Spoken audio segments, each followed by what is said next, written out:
Hey you guys, I am back because I wanted to share with you guys how I just did my half marathon. Oh yeah, I'm feeling so excited about this, you guys. I can't believe I did it. Like seriously, I did it. There are no words to describe how proud I am, how excited I am. Yeah, anyways, so I kind of wanted to talk to you guys about it. I thought it'd be fun to share my experience of it, and then the last thing I wanted to share was how I trained for it so that you guys, if you want to do one, you can train for one too. Okay, so let's get started. How did it go?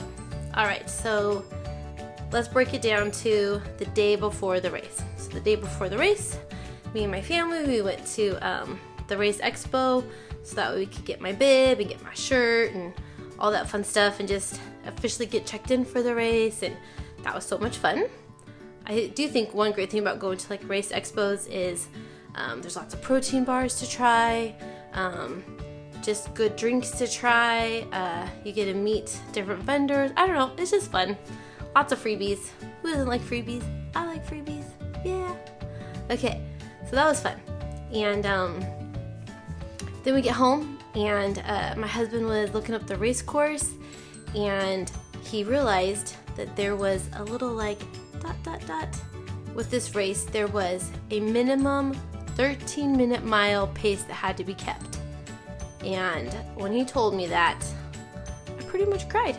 Yeah, I was really sad. I've been training for this marathon, and really I've been walking it. Not running it, but walking it. I'm walking at, I'd say, a pretty good pace, like 16 to 15-minute mile pace, but still. I was totally not prepared to have to run this thing. And the reason why is the race course was set up to where it was in a neighborhood for part of it, and they said if you didn't make it to mile 8 by a certain time frame, they were going to reroute people and they would get to the finish line, but they didn't get to finish the race because they had to have people's have the street back to normal by a certain time frame, which I get. Anyways, so I was like devastated. Like I said, bawling my eyes out, so sad. I'm just like, what am I gonna do? Feeling stressed. The thing that stinks is right before I found this information out, like I said, we were at the race expo. I was feeling excited, I was feeling confident, and I was feeling like, I'm gonna rock this thing. And then my husband broke the bad news of the 13-minute mile pace, and yeah, not good. So what we decided to do was I got on my treadmill. And he said, why don't you try running a 10-minute mile and let's see if maybe you could like rotate like a 10-minute mile to your 16-minute mile pace walking. Rotate that every other mile and then that will average 13-minute miles. And I was like, that's brilliant. So tried it. Yeah, no, I was not ready to run a 10-minute mile for half of my marathon. Half of my half marathon.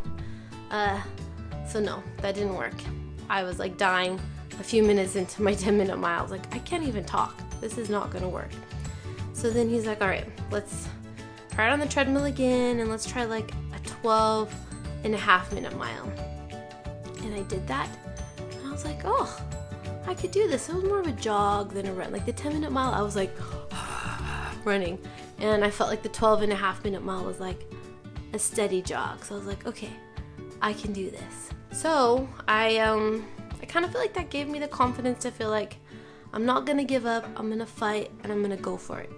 Because for a little bit I was feeling like I can't do this. There's no way. And I didn't want to get rerouted. I wanted to complete the race so bad. So anyways, that's what we did. So race day comes, we get there early in the morning because I'm that excited one and I don't ever like to be late to things. I like to be early. So I feel like I'm prepared, so we're there early, and that was fun. We got to walk around to the different booths and stuff like that. And we got to see a bunch of other races going and getting started, and that was exciting to see that. And then, yeah, it came time for my race. So basically what I did was I put myself in the bracket of the 9 to 10-minute mile peoples.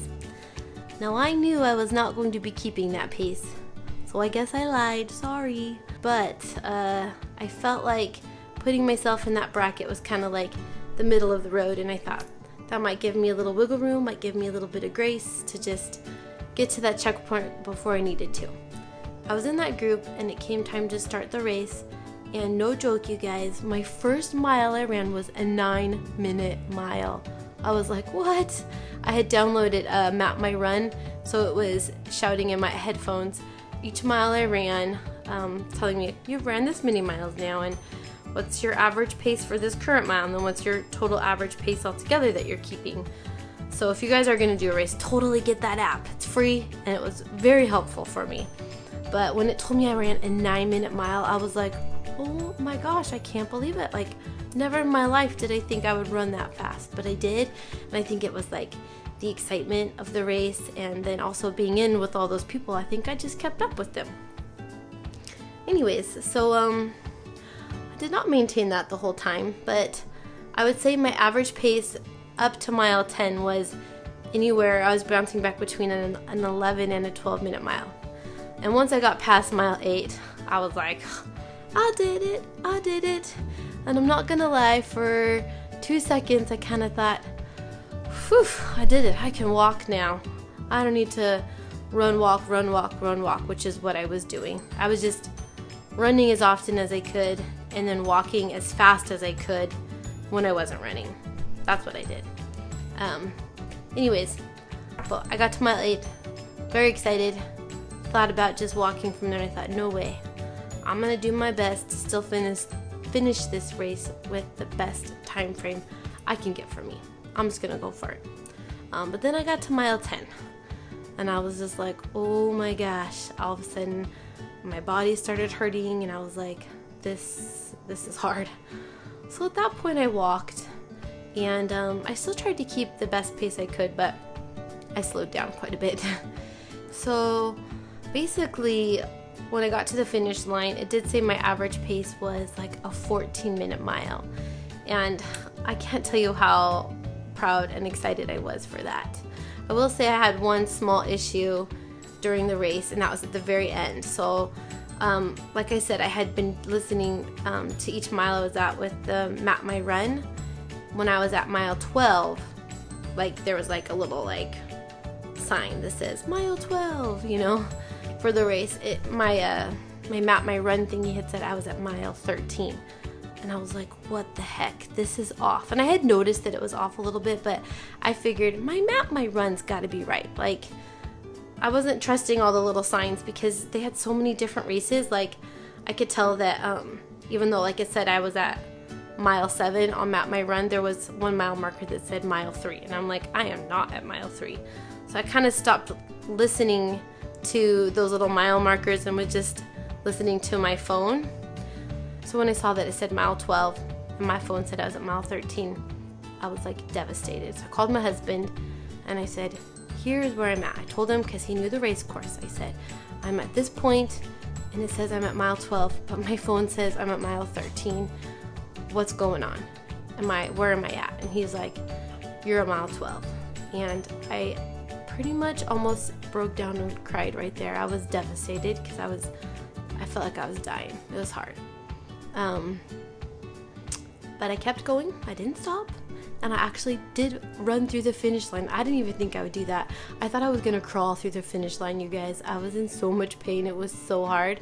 It's just amazing that mile 1 through 10, I was like rocking it. And then by the time I got to mile 10, I was like, nope, I'm going to die.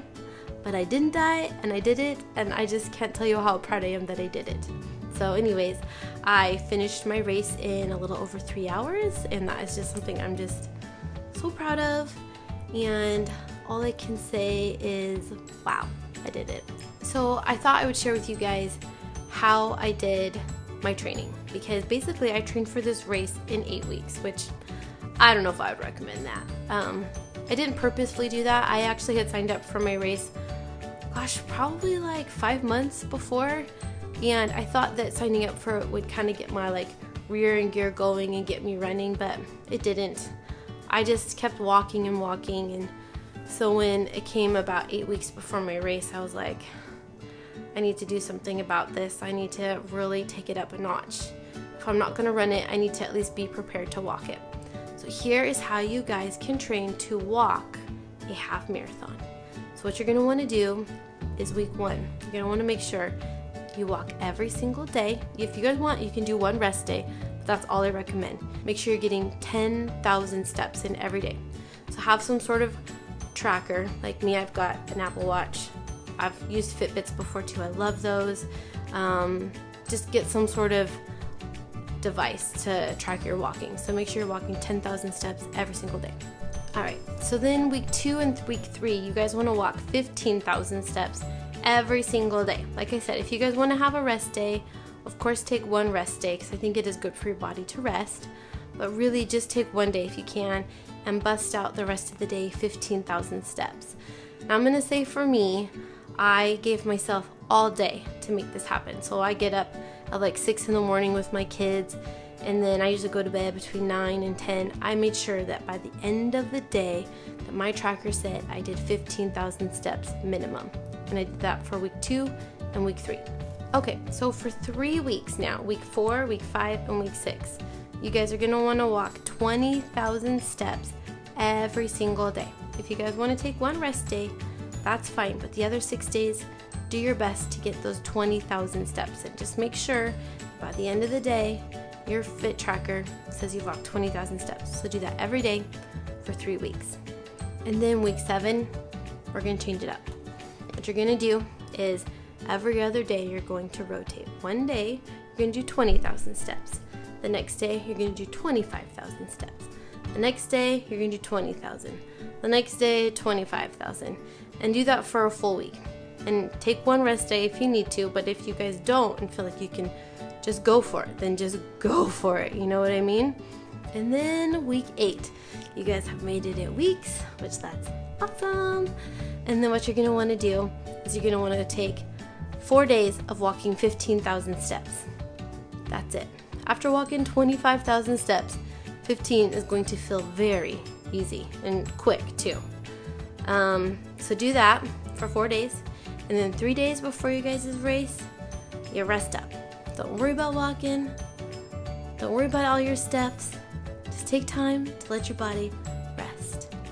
And then race day, go for it. Now I will say, this is just what I did for me personally. I am by no means a professional. I am just a stay-at-home mom who had a dream of doing a half marathon. That's all I am. So take this with a grain of salt. That's what worked for me. If you guys need to change it up, then change it up. Make it work for you. But if you guys have a goal to do this, then do it. Don't give up. So anyways, that's all I've got for you guys. I did want to show you guys a little bit of footage I took on the day of my race because I thought that'd be fun. I am down at my first ever half marathon. I'm so excited. We had to get up early in the morning for it. I'm just like ready to go. I cannot wait to tell you guys if I actually finish the race, because I found out last night that I got to kick it up a notch and do a faster pace than I was planning on doing. So I'm feeling a lot of nerves, but I'm also really excited, and my goal is just to have fun. So anyways, I will just check back and let you guys know if I finish it, if I'm alive, and how it goes. Okay? Bye! You've got an orange bib number. You're in our first Adidas Shamrock Run event today, helping us celebrate 40 years of the Adidas Shamrock Run. How about that?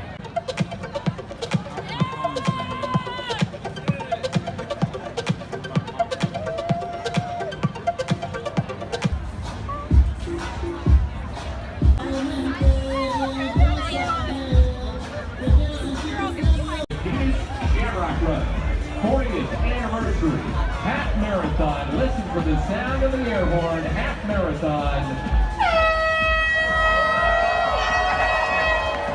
There they go. In the park. We call you into the roadway. Very important. We've got 3 different events out on the streets of Portland right now. So please, we appreciate your cooperation. Need everyone to stay in the park and out of the roadway until we call you to your start. Half marathon is looking good. You're about 0.1 into it now. Only 13 miles to go.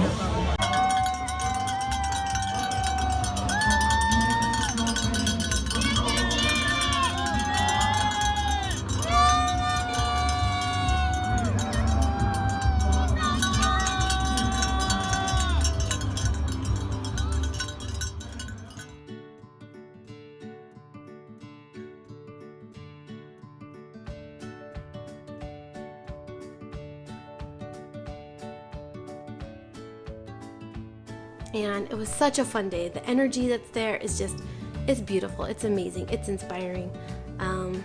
Something that is going to be something that I'm just going to be so proud of forever. Especially because I felt like I had trained to just walk it. And because of the circumstances, I had to run some of it. And I just never thought that I would get to do that. So the fact that I did that, I'm just proud of that. And I will say, even though I wasn't planning on running it, the fact that I think I spent 8 weeks of intentionally getting so many steps in every single day, I just feel like I prepped my body to do it. So I think that if you guys came into the same circumstances where you're training to do it at a certain pace and you discover you have to do it faster, all I can say is don't give up and just go for it. Put your heart into it and go for it. So that's all I got for you guys. Thank you so much for watching. And I hope that this advice I have for you guys for training for a half marathon in 8 weeks inspires you and helps you guys to do it too, because it's something that you'll never regret doing. Okay? All right, well, if you guys haven't subscribed, don't forget to do so. And that's all I got. Thanks. Bye.